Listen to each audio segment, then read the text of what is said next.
You know, when you think of Ramzan, you might picture quiet, personal reflection and fasting.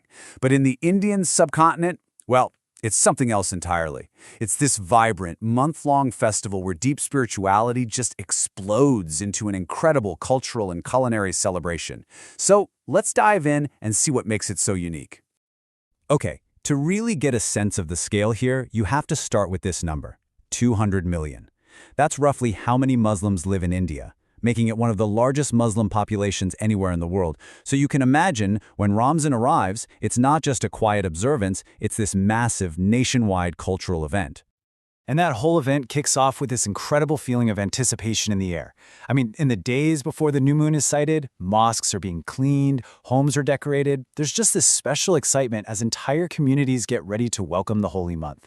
And right away, one of the first things you'll notice is the name. While a lot of the world knows it as Ramadan, here you're almost always going to hear it called Ramzan. It's the exact same holy month, of course, but that small difference in the name, it's just a beautiful little nod to the region's unique Urdu and Hindi linguistic culture.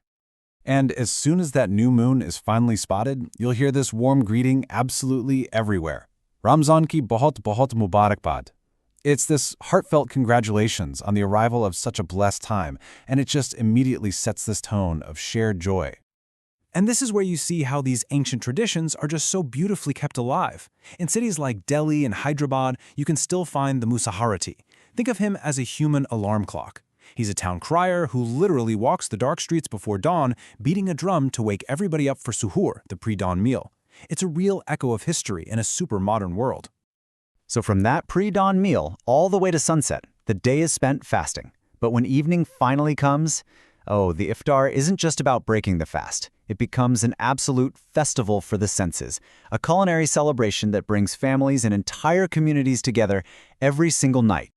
And there's this really beautiful, deliberate rhythm to the meal. You always start with the simplicity of dates and water. It gives you that quick, natural energy boost. Then you might move on to something light, like a fruit chaat, which is kind of like a spiced fruit salad, before you get to the main dishes. It's all designed to gently wake your body up after a long day. And speaking of main dishes, we have to talk about halim. I mean, this is the undisputed superstar of Ramzan food, especially down in Hyderabad. It's this rich, almost porridge-like stew made from meat, lentils, and wheat that's slow-cooked for hours and hours until it's just unbelievably smooth.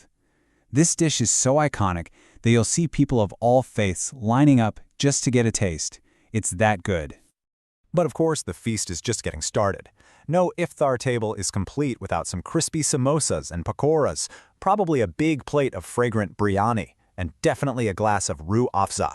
That's this sweet rose-flavored syrup that makes that classic crimson-colored drink of Ramazan, a truly welcome sight after a long, hot day. But here's the thing. This incredible food and spirit isn't just kept inside the home. During Ramzan, faith just spills out onto the streets. It becomes this vibrant, visible part of public life that completely transforms entire cityscapes and brings people together in the most amazing ways.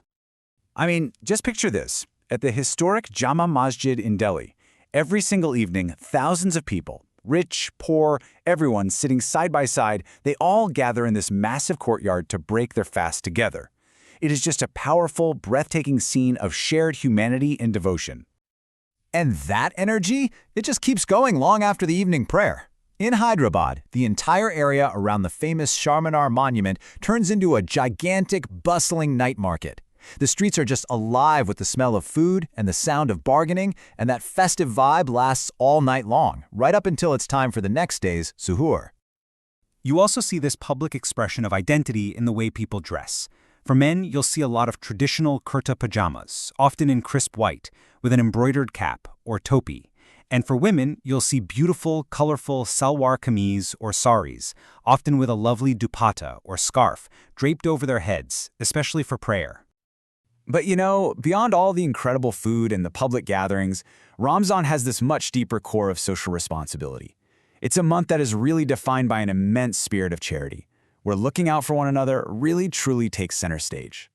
And this spirit of giving really comes to life in two main ways. First, there's the Zakat. That's the annual obligatory charity that's given to support the poor and vulnerable. And second, you have these huge public iftars, where charities and even just individuals will set up these long tables in neighborhoods to make sure that absolutely everyone has a warm meal to break their fast with. And so after a full month of fasting, of prayer, of community, all of that anticipation just builds and builds towards one grand finale, the joyous festival of Eid al-Fitr, which officially marks the end of Ramzan. Now, in India, Eid al-Fitr is affectionately called Meaty Eid, which literally translates to the sweet Eid. And that name is just perfect, because the entire day is absolutely defined by all the delicious sweet dishes that are at the heart of the celebration. And at the very heart of Meaty Eid is this one dish, sheer kurma. It's this rich, creamy pudding made with vermicelli, milk, dates, and all kinds of nuts. Seriously, no Eid celebration is complete without it, and it's the very first thing that's served to any guest who walks through your door.